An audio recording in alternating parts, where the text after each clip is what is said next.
அந்த அறிவிப்பால் அன்ப தருவாளே சின்ன அறிவிப்பும் இன்று சுடுவாளே நீயும் தும்மிடி தும்மிடி ஆயுசு நூறாக என் உயிர் உன்னோட பத்திர சொத்தாக என் பார்வை உன்னோடு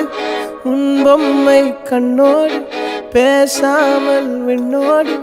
நாம் மிதந்து போவோம் காதாரா